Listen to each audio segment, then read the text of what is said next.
Welcome, everyone. Great to have all of you joining us today. We are going to hang out for just a minute here to make sure that everyone can join and get settled in. We have some amazing guests today, so be sure to grab a drink and a snack so you don't miss a thing. I'm coming to you from Bozeman, Montana, where we are having some absolutely beautiful weather. It's finally starting to feel a little bit like summer. Christina, where are you? You're San Francisco, right? How is the weather for you? I'm in San Francisco and it's beautiful for the first time this year, probably. Yeah, we're actually like in a heat wave. I think it's going to be 70 degrees. So Yay. very Perfect. excited. Yes, I think 75 for us today, which feels like such a treat. So break out those shorts. I know. Tyler, how about you? What's it like in your neck of the woods? Oh, well, we've got 3 seasons in Tulsa, and it is comfortable, tornado season, and hot. And so we're on the edge of tornado season, getting ready to enter hot season. So Yes. we may be visiting somewhere like Bozeman, Montana, to get out of the weather here before long. Come on by. It sounds much better than there. All right, perfect. Well, we're just past the hour, so I'm officially going to get us started. Hi, everyone. Thank you for joining us today. My name is Amy Arno, and I'm the Director of Business Development at XYPN. Today, I'm thrilled to host this event, Ask Me Anything, to scale or not to scale an RIA. I have just a few housekeeping items to go over. We will start with a few pre-submitted questions, but please ask us questions as we visit and put them in the Q&A module in Zoom. That'll help us keep track of them better. We should have plenty of time to get to whatever you want to hear about, so ask away. Also, when the webinar is over, you'll be able to fill out a survey from Zoom. We would love to hear how we did, and please also include ideas for topics you would like to hear about in the future. We're always looking for stuff that's relevant to you, so please include that. We host a free webinar every month, so next month, be sure to join us for Ask Me Anything. I changed careers to be a financial planner with XYPN members Linda Grizzly and Ryan Sullivan. This will be a great one to hear about starting over to start an RIA, so be sure to register in the chat. Finally, we have just a slew of events this month, so be sure to check them all out on our webinars and virtual events page so you don't miss any of them. We've got lots of great content coming up. All right, enough with the logistics. Let's get to the reason that you all are here. Christina, why don't you start us out? Introduce yourself, maybe tell us a little bit about your firm. Well, thank you. Thank you for inviting me. I really appreciate being here. My name is Christina Empedocles. My firm is called Insight Personal Finance. I'm in San Francisco. I'm a solo practitioner, assisted by XYPN Ops. I am a fee-only, advice-only, for the most part, advisor. I do a small amount of assets under management for a couple of clients, but mostly I am giving advice, and my firm is all around teaching clients to be their own CFO. So I am going to give you the tools to drive the car wherever you want to go with it. That's great. Thank you. Tyler, how about you? Well, I don't have quite as cool of a catchphrase as Christina does, because you I could be just like made that up. The Tesla of financial advice. But no, so I started in 2013, and it was a solo advisor for a few years, kind of fledgling along with some of the back office stuff. Was a career changer, and then I heard about this thing called XY Planning Network, and I was like, man, this is what I needed 2 years ago when I started. And so joined XY, and then was kind of had some part-time help for a few years, and then a couple of years ago merged with another firm, a couple of friends of mine that I had known through some other organizations who were getting close to retirement. And so that's been our challenge the last few years, is just kind of, we were dating, so to speak, and then we got married, and kind of learning how to get married and stay married, so that everybody's happy. It has been our challenge, and I think we've navigated it well, but certainly have a lot to learn as well. Great. Thank you. Perfect. Well, I kind of want to start at the beginning and sort of build the foundation for where you're at today. So Tyler, maybe you can tell us about what were you doing prior to 2013? You said you did changed careers. So what were some of the pieces that went into your decision to launch an RIA? How did you get to that? How did you decide on entrepreneurship? And what did it look like for you to launch? So maybe we'll start there. Yeah, kick us off, Tyler. Yeah, great question. So in 2009, I was a college golf and assistant basketball coach at a little Christian school in Kansas. And my wife was finishing up, my fiance at the time was finishing up PA school in Indianapolis. And so, needless to say, physician assistants make a little more than college golf coaches at tiny schools in Kansas. And so we followed her job to Tulsa, thinking that, oh, I could just find a coaching job. And as we did that, kind of started doing some soul searching and realizing that, man, I really like this idea. I kept taking these career surveys and financial advisor kept coming up. But I'd always thought that a financial advisor was someone who sold products, and that was it. You know, the typical, give me the 100 names of your closest friends and family and knock on their door and meet with them and sell them insurance kind of deal. And so discovered through NAPFA this idea of fee-only advice while I was working on my MBA program. And so for a couple of years, kind of really explored, got to know people, networked, and then interviewed as I was finishing up my MBA program and CFP program, and found a few places throughout the country. We weren't sure at that time if we were going to stay in Tulsa. And so kind of figured out, okay, where's family, where's opportunities, where do we like the weather? And so needless to say, could not find anything that was exactly what I was looking for, which was basically a fee-only firm that was kind of passive, evidence-based, dimensional fund advisors, if you will, strategy on the investment side, but that also would let me integrate kind of my faith with my advice. And so I could find one of those three in various places, but I couldn't find all three of them combined. And so that's when I said, okay, well, I'm going to start my own firm. I had interned with a couple of guys in NAPFA long distance, and they basically kind of asked them, hey, what do you think? Is this crazy? And they said, well, no, if you have questions, just call us because you've got the people side down. It's probably just the financial, some of the high level financial planning knowledge, compliance knowledge, things like that that you might need help with. And so I did that. And again, kind of muddled along for a couple of years. And then XY came along and they started, and I joined back when it was Maddie, I think, was the maid. She was like the all-in-one employee at the time, and then on and on. So I don't know if that's kind of the extent what you want me to go for now, Amy, but that's my story up to that point. Perfect. No, let's stop there so we can hear Christina's and then we'll keep going. Christina, what were you doing prior to launching your firm? What were the factors that contributed to going out on your own? Give us all the details. Well, going way back, I was an artist and a graphic designer. I did an MFA program in painting. I graduated in 2008. And during that whole time I was in my MFA for 2 years, I kept kind of wondering like, okay, like I'm learning all this awesome stuff. I can't wait to, get out there and use it. But how does the money part work of this art career? So I would ask that question with some frequency, and I got blank stares. I got nothing. And so I realized like, oh, by the time I graduated, I realized like nobody actually knows how the money part works. I'm going to figure this out. And I started taking classes in personal finance. I sort of accidentally ended up in a CFP program. It took me a long time because I was actually totally focused on my art career. But I was in the background, learning, taking classes. I was like in my studio all day, and then I would go to insurance class. There's this pull that made me want to just keep learning and actually share what I was learning with others in my community. So I started just like any weird artist. I built these classes about financial literacy for artists that I was sharing with my community.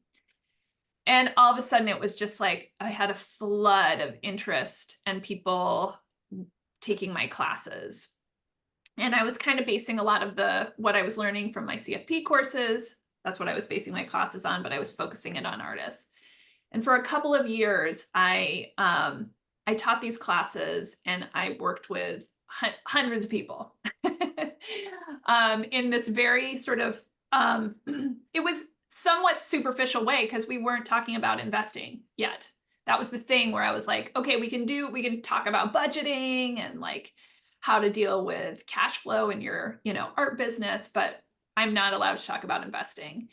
And I really wanted to. So I really started my RIA because I wanted to work with other artists.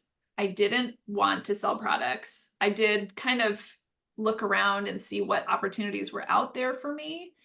And I didn't see any opportunities where I was going to be able to work with people that didn't necessarily have an RIA's typical minimums. And people who, and that I wasn't going to have to sell products to. And so it just became very clear nobody was going to be doing what I wanted to do. So I opened my own RIA, and which was very scary. I felt like a total fraud for quite a long time.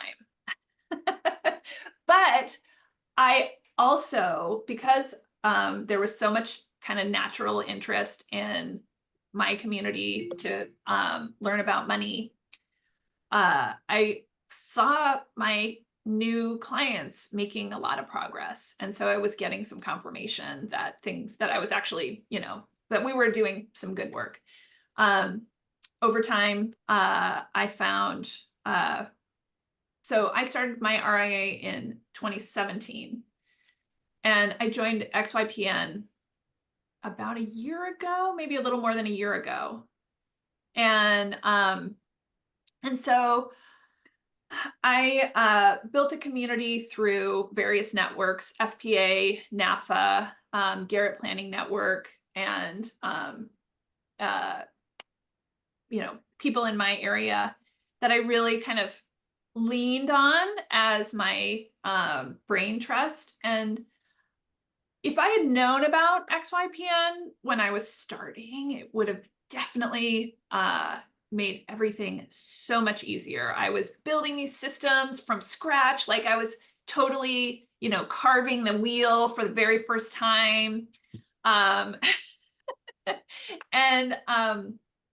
a friend of mine that is another advisor on the East Coast, he joined XYPN and was like, like you should check it out. There are a lot of awesome resources. There's a whole tech stack. And he was part of a mastermind that he really was getting a lot out of members.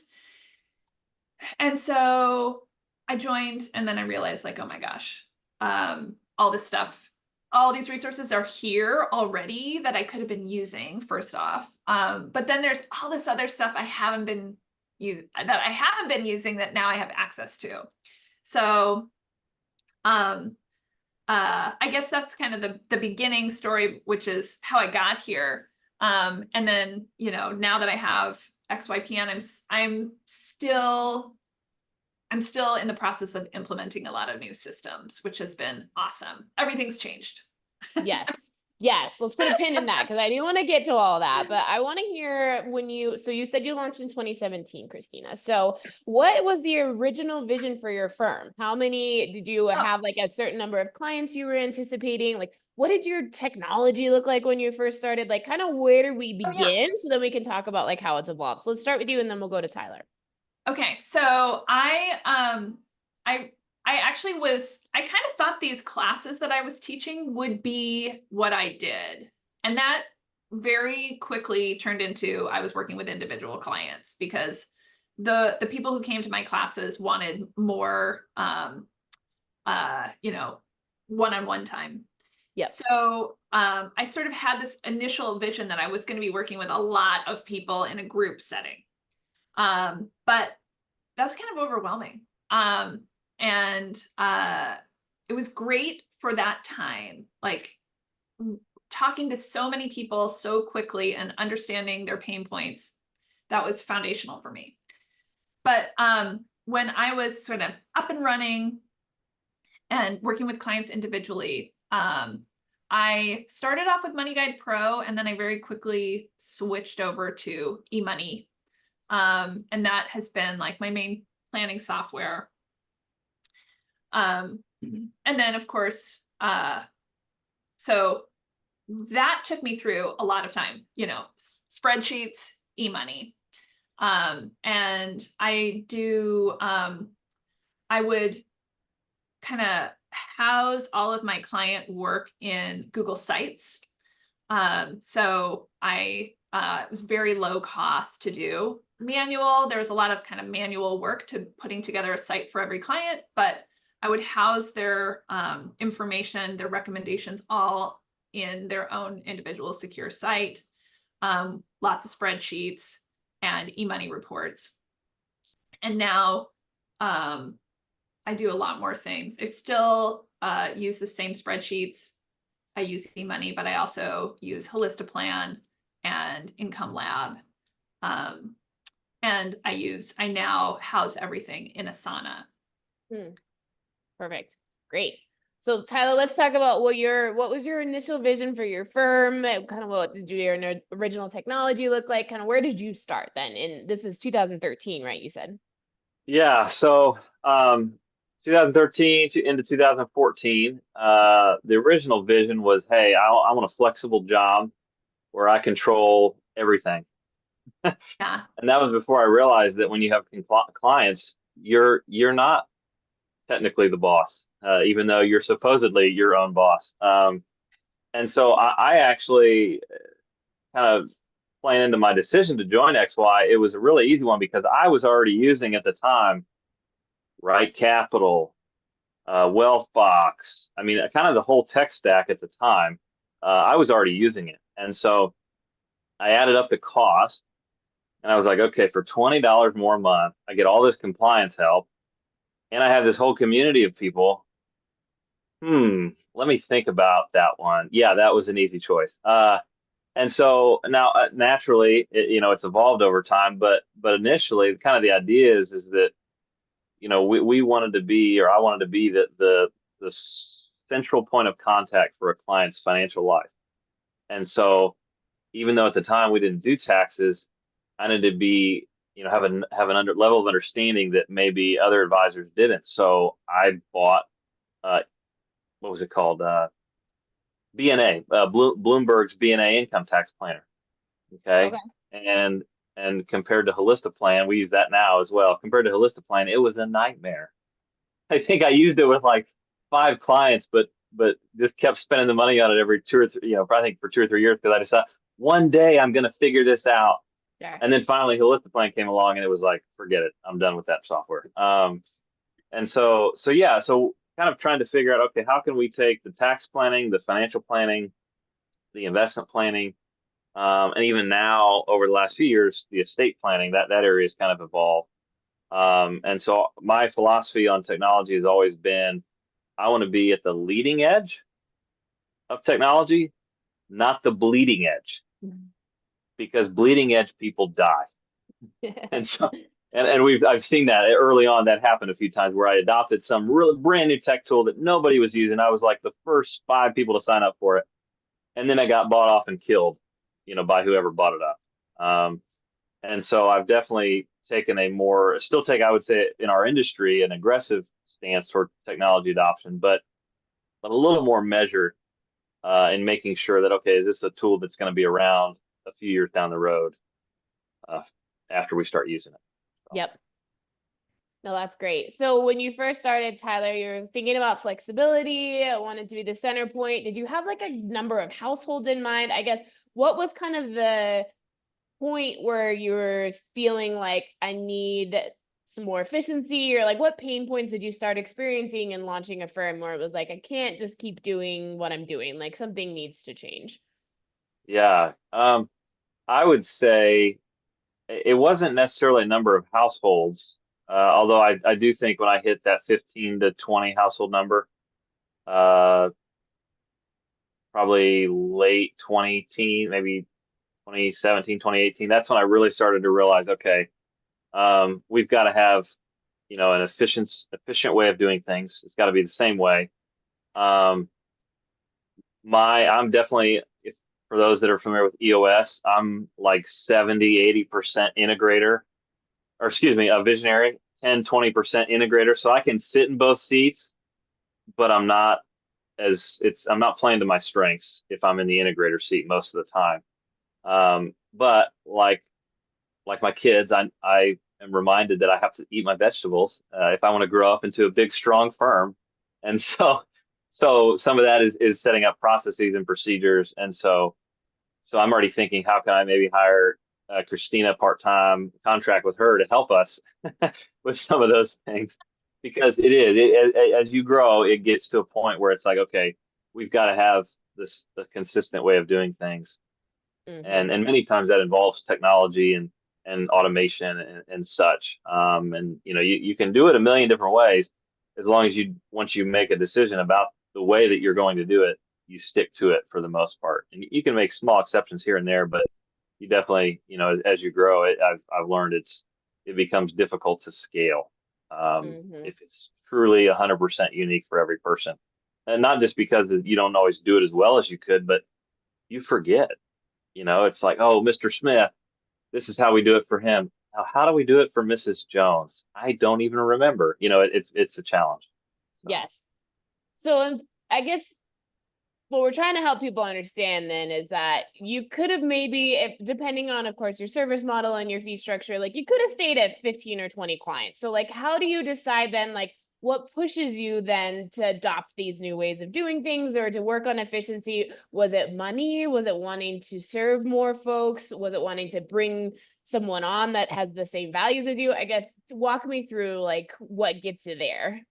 I'm sorry. Yes, yes. So that helps clarify. So for us, for me, it's personal. Just my wife was a PA and was fully supporting our family, which was just me and her at the time. But we knew at some point as we had children, she wanted to, she was full time. She wanted to kind of slow down over time. And I was down here, being supported. I was her dependent for tax purposes, it felt like. And I wanted to get up here. Okay. And so, yeah, for me, it's purely financial. Okay. I've got to grow to a certain size. In theory, I could have stayed solo and probably would have if I hadn't come across my now business partners. But I needed to get to a certain size financially to be able to support our family, so that my wife could make that transition from PA to full-time executive director of the Gray nonprofit household. Yes. Great. Perfect. So we're going to come back to that spot, but I want to give Christina a chance to catch us up to there for her. So Christina, you launched in 2017, cooking along solo. Kind of what were your growing pains then, and how did you get across that threshold? What was your threshold? Talk us through that. That's such an interesting question because I don't think I had any specific expectations. I was excited to help as many people as I could. I was very kind of mission driven in my community. I felt like, in my world, my arts community, we were all taking on a lot of risk. And it was like, I've got to help. I've got to help before, the next two. I came out of my grad program in 2008. So it was like, I have to, we've all got to get our act together before the next 2008 happens. So I had this vision of, hundreds of clients. And very quickly it was like, oh my gosh, I can't really take the emotional load of too many clients. That's what sort of steered me away from those big class groups and then more towards individual clients. I now, so first year in practice was a little slow, and then very quickly, I would say I serve around 50 to 60 clients a year. And my clients, because I don't manage assets, they come, we spend a lot of time together, and then they go.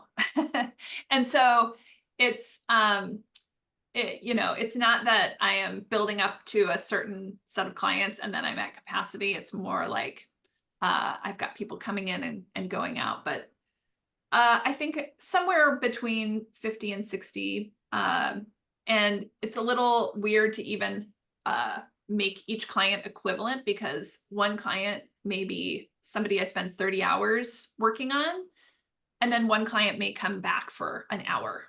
So hard to really gauge what one client means.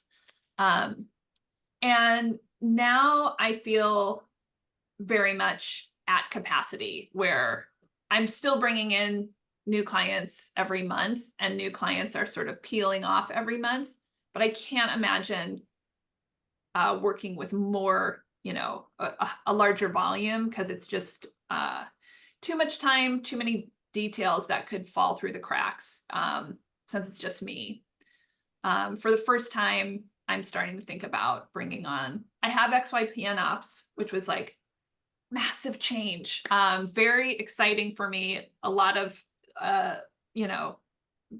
handing over a lot of the systems work, which is so great. But the kind of client follow-up, all that stuff, I'm starting to think I want maybe to bring in another advisor, or somehow get help in that, on that front. Right. So your journey to scaling has looked a little bit different, where it hasn't meant up to this point, maybe hiring someone, but it was then outsourcing some of this work. So we can talk about, doesn't have to specifically be XYPN ops for folks that are listening. I mean, that is your way of outsourcing. It could be another one, like, yes. I think Simply Paraplanner, Nifty, maybe, I don't know. There's some other options out there for like virtual assistants, which I know XYPN ops is more than that. But so you were experiencing some pain points of not being able to do what you do best, which is like not some of the system stuff. Like, you wanted to focus on your strengths, I'm assuming, of like being in front of clients, helping more clients, and XYPN ops helped you scale to like keep meeting that. Is that correct? You want to tell us kind of the decision that went into XYPN ops? Like, what do they do for you, so that then we can hear some ideas for folks that want to offload some tasks so they can take on more clients. I think that's kind of where we got to, right? Yes. So I was at XYPN Live last fall, and that's when I actually learned about XYPN ops. I knew it was there. I didn't really know what they did until I was at the conference, and I went to a session where they kind of presented what they do. And it was very clear to me that it would be super helpful, because they're like all the back-end systems, all the non-client facing work can be handed over. There's a lot to get that happening. It's not just like immediate. Some of it is immediate, but what they've done for me is they've identified, we had lots of long conversations about my process and what I'm doing, and then they actually were able to identify all kinds of holes in my process. And those holes were things like, putting information in my CRM, in a consistent way, fixing my Calendly so that there are, reminders, doing absolutely everything for compliance. I had a outsourced compliance company that was doing nothing for me at all. So setting up a system there. And now they are doing this massive project that is so exciting to me, where we are going to automate sending out client services agreements, sending out initial invoices, and then getting all the data gathering done, which is something I was doing like really manually. That took a ton of time. So those things are that's a huge kind of burden taken off. And now we're focusing on that's all sort of like stuff that is now humming along without me worrying about it. And now we're going to be focusing on marketing to my ideal client. So one of the things that's kind of been left to drift is my website. I set it up, in 2017. I wrote everything in 2017.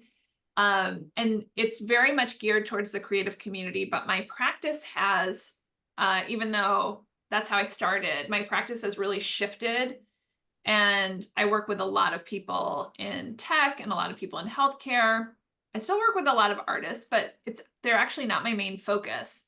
So we're going to revamp all of my marketing copy and how I describe the work that I do in discrete packages. So it's easier for people to make the decision to work with me, and also makes it easier to pay me. And all the stuff that has been pushed to the side while I've been super busy serving clients. So hopefully that's going to be a next really big step in moving towards more towards my ideal client. Right now, I work with just a huge range of people, and I'm sort of interested in focusing a bit.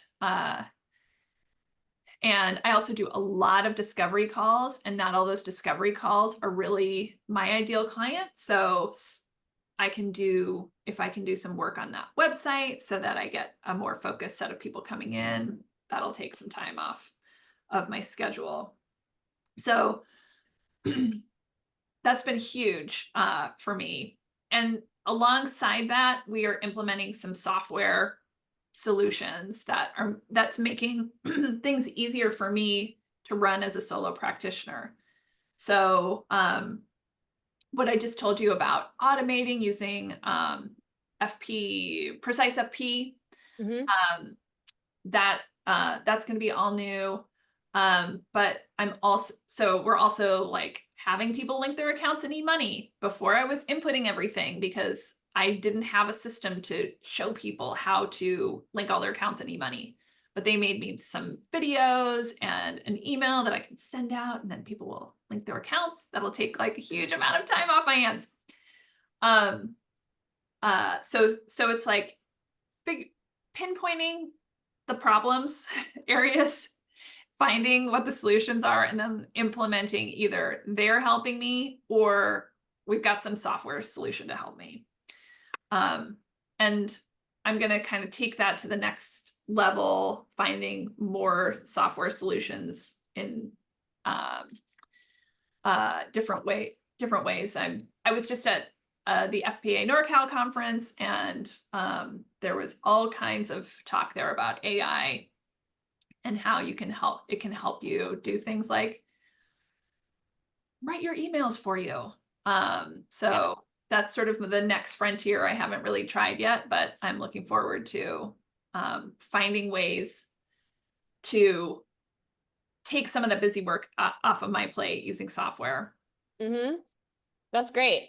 So I think that's a really perfect way to frame like a different way to scale. I think everyone only thinks of scaling as like bringing employees on, but really it's like how best using your time to serve more clients. So looking to outsource stuff. And I think like another easy one that people can look at outsourcing right away is like bookkeeping. Like you don't need to be keeping your own books. So you can pay people for that.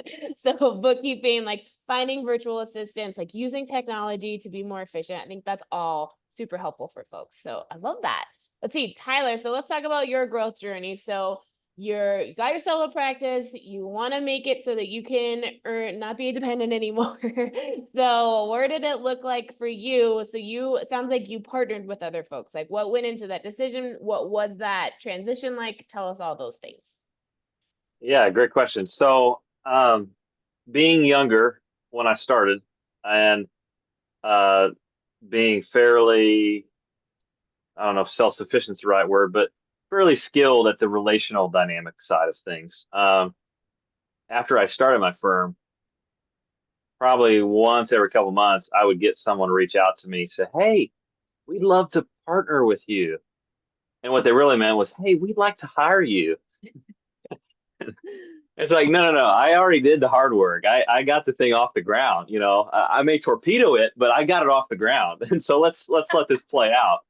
And so that happened for years. And then I got to a point where I thought, okay, I need to hire somebody part-time, just to kind of help so I can go on vacation and not have to answer emails when I'm on vacation or make trades while I'm on vacation. And so I hired another XY member, Brooklyn Brock, who she actually transitioned into a totally different direction and helps other advisors now. But when I hired her, my current business partners, one of them I had met through another organization, he approached me and said, "Hey, we would love to we'd love to partner with you." And I assumed that meant the same as what everybody else had said. And so I basically said, "Hey, I just hired someone. I'm going to see how this plays out for a couple of years and see how it goes." And so Brooklyn worked with me for a couple of years, maybe 18 months or so, and then realized that she was going to kind of transition into her own thing. And that's when I started thinking again about long term. What's this look like? What's the business look like? And kind of the way that I ask other advisors is I think it comes down to, you need to ask yourself, are you a financial advisor who happens to be a business owner, or are you a business owner who happens to be a financial advisor? Hmm. And I am definitely a business owner who happens to be a financial advisor. If our industry imploded, I don't think it's going to, but if it did and we ceased to exist as a profession, I would start something else because that's just my personality. That's how I'm wired. And so kind of the vision was always to build something. But what that something was, the end product, it was still kind of fuzzy. And so around the time Brooklyn was going to exit the practice, she said, "Hey, I really think you need to talk to these guys. I talked to one of them, and they really, maybe you may need to have another conversation with them." So I came up with this really good idea to make this list of things that someone would have to agree to before I would consider merging with them, thinking that this would finally get them off my back. And I sent them this list, and they said, things like, "Hey, you got to be fee only. Hey, you got to do this. You got to do that. This is what the firm's got to look like." And they said, "That sounds great." And so I talked to my wife, and she said, "You should definitely talk to them." And so we continued this discussion of, hey, what's it look like to merge? And so around the time that COVID was happening, my lease was running up. And again, easy decision. They had some office space I could sublease, or I could, they got 4 people in their office of 4,000 square feet, or I could be in an office with 500 people in the building during a global pandemic where you don't want to be close to anybody, right? That easy decision. So it wasn't, I would say for me, it wasn't necessarily this really well thought out plan like, hey, I'm going to go from here, then I'm going to merge with some people close to retirement and then buy them out over time. It was kind of just things just kind of lined up as life went along. And so from that aspect, I feel really, really blessed. What was let me ask real quick, Tyler. Go ahead. What was the benefit to you? Like, why merge? Was it back office support? Were you going to get some things off your plate? Were you going to earn more money? Like, what was the selling point for you? Yeah, probably a few. One was I always wanted to help people. Like that was why I started. That's why I think most people in the XY group, the folks who are listening and thinking about XY Planning Network, thinking about starting their own firm, you're probably not thinking about, hey, I want to do this because I can make millions of dollars and be super successful in life. That may be a part of it, but for most of us, I would guess, if you're in the fee only crowd, it's because you want to help people and you want to see them succeed. And so for me, it was, wow, I could help more people faster. Yeah. I could eventually help as many people as they are helping now, because they had a more mature practice, maybe 200 to 220 households. I had maybe 30 to 40 at the time, but I thought, man, I could get to that point quicker. I also, to your point about kind of back office support, I had never been opposed to merging with anyone if they agreed to that list. And so for me, it was a matter of, okay, I finally found somebody who's actually on board with all the things that I'm on board with. And so it's kind of, imagine running a race and then looking to your side and realizing, hey, there's somebody right next to me and we're running the same race and we have the same end destination and the same philosophies and things like that. And so that was the big thing for me. It was like, okay, I can get to where I want to go faster, and I can turn on my out of office reply and not worry about an emergency coming up when I'm on vacation with Yeah, so. that's great. So you merged, obviously made that decision, and then how did it go? Just like getting married, right? So before we merged, we met with a consultant to kind of help us hammer out some of the kind of the nuts and bolts of the business continuity aspect, which is just merging. Now all of a sudden we've got three business owners, so that if something happens to any one of them, the business continues without a problem. And so that piece was very helpful. I would say probably not unlike a lot of people who have been married or are married. Sometimes you use the same language when you're dating, and then realize after you get married that you were using the same language, but you had different definitions of what that language meant. And so we have had certainly early on had our own challenges of, okay, this is what I'm saying, this is what we're trying to do, this is what you're trying to do. How do we meld the two together? And so certainly like any merger, any human relationship had our challenges, but I think kind of having the same foundation, having the same end goals in mind really helped us kind of get through some of those challenges, because we knew that, okay, we all agree in principle on the same things, as far as business philosophy, client service philosophy, those kinds of things. It was just a matter of how do we get it just practically to work over these coming years. So. Yeah, absolutely. So let's talk about what the vision is now. So Christina, for you, you're kind of talking about maybe hiring someone. Like, what do you see for the next 5 years for your firm? Like, what decisions are you going to make? How are you going to make these decisions? Talk us through that. Yeah, well, that's such a good question because it's on my mind right now.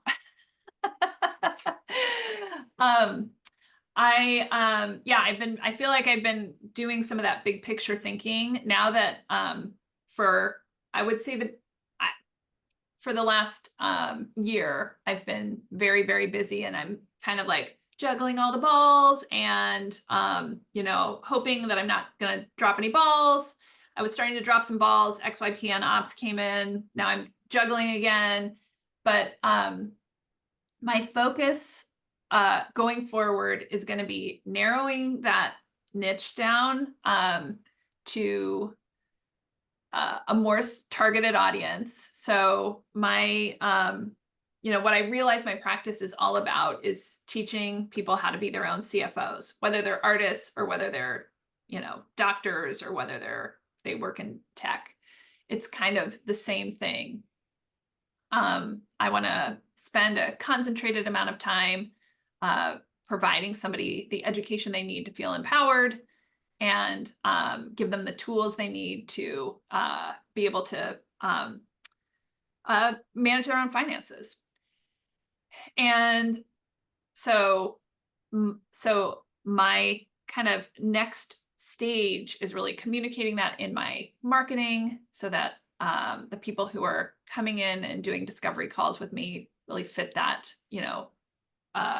the people who are looking for that. And then probably bringing down the number of people I'm working with annually. So if I'm working with somewhere between 50 and 60 clients a year now, I really would love to work with 40. That sounds perfect to me. So the the way my calendar looks is just so I have so many meetings that there's very little time to do the work in that I need to do for each client, because I'm meeting with too many people. So I need to thin out the number of meetings I have so that I am able to provide the best work, and that's going to feel really great. So there are a couple hard decisions to make along the way, which is like, okay, so you want to work with fewer clients, like you have to charge more. Yes.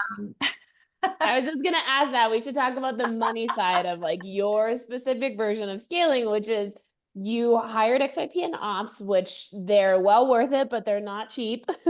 And then you're trying to work with less folks. So how do you continue to maintain or grow your gross revenue or your net income when you're adding these expenses and reducing maybe gross revenue? Like, what did you do with your fees then? Yeah, it was really scary actually so I decided to hire XYPN ops. Like I went to XYPN Live. I decided to hire them. I also there was a big theme in that conference was about like making sure you're charging enough. Kitsis's final keynote was all about you know, where the industry is and how much people are charging, and it was he gave some really good insight about how lots of advisors are probably not charging enough for a sustainable business. So what did I do? I left the conference and, you know, went to the hotel lobby restaurant and raised my fees like right then. And I've raised my fees several times since, because I just did like a little bit, and I, you know, sort of like in a timid way, I raised my fees maybe like 2 more times since then. So I bringing in XYPN ops was all of a sudden this like really big expense every month, not as much as hiring somebody, but it was like I was kind of wondering, how am I gonna be able to accommodate this? But probably the first month that they were working with me, I earned far and above the amount that I needed to pay them, more than I had the previous month and previous months. So the change in fees accommodated that. And I actually can't even put my finger on what happened, but my income has grown above and beyond the new expense of bringing them on and paying for all the new software stuff that I've got. It's been 6 months, so it's not been that long, but it was just a very notable shift in my income. I think part of it was this.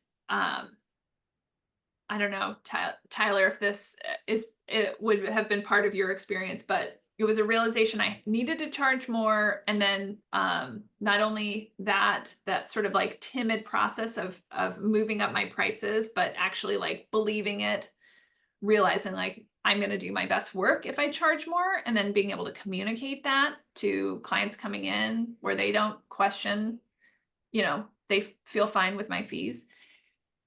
Preach And it, sister. and that really, I mean, it's sort of like a big shift in philosophy that happened. Having gotten together with the XYPN community and then feeling the strength to do that. And then now that's sort of elevated my income ever since. I'm going to cross my fingers here because, you know, we don't know what next month is going to look like, but so far things have been have shifted into positive territory really quickly, and which has been great. And so now I feel a lot more confident that I can possibly niche down and maybe lower that number of clients that I'm serving, so I can do that work even better. No, that's amazing. I love that. Let's see, Tyler, let's talk about your vision. Where are you going? How are you feeling about, so you're still with these partners, right? Are you going to stay that way? What are you all thinking? Tell us all the details. Yeah, good question. So yeah, we're definitely merged and sticking together. So I got one business partner who in a couple of years, his plan is to retire and kind of he's kind of call it a cliff retirement, where he wants to work full time, and then when he's done, he wants to be done for the most part. I've got another business partner who he wants to have more of a graduated retirement. And so he, you know, maybe next year he slows down to 4 days a week, and then the year after maybe it's 3 days. et cetera, et cetera. And so kind of right now, we're trying to finish up the efficiencies, finish up the operational efficiencies so that when we bring somebody new on, maybe next year sometime, as we get closer to one of my partners retiring, we can kind of plug them into our system, and we're not having to deal with, some of the operations, compliance, technology, all that stuff. We're not trying to figure that out at the same time we're trying to train a team member and get them, ingrained with some of these client relationships. We're able to just focus on the relationship side. At least that's kind of how I'm viewing it. I think my business partners would echo that sentiment. Is, hey, let's finish anything else that we've got to do change wise. Let's get it finished, and then let's focus on the clients so that transition, as they transition into retirement, I'm able to be a consistent face, even if I'm not the quote unquote the lead advisor long term in all those relationships. I'm at least a consistent face for the client so that they know, hey, this firm is going to be around for a long, long time. Mm-hmm. So that's kind of where we're at. I would say the other big piece that we're wrestling with is the tax side. We had done some taxes. I did tax prep on my own for a while, and then of course we had used XYTS for a while, and then they, I know you guys shut that down, so we transitioned to another firm. But just trying to figure out long term what's that look like. Because I think if we had our druthers, we'd have a tax, either a tax person or a whole tax office kind of that we could partner with in house. But again, it comes down to you got to find the right people who are aligned, philosophically, or else it's a bigger disaster than if you didn't have the tax piece. So those are some of our where we're looking down the road, both opportunities and potential challenges. No, that's great. Let's talk about what you wish you had known. So as we think about, as people are making the decision to scale or not to scale, thinking about yourself in the positions that you were in, do you wish you had started the process earlier? Do you wish you hadn't have done it?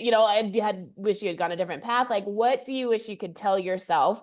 Tyler, why don't you let us in on those secrets? Oh man.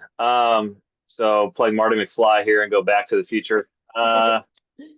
I would say,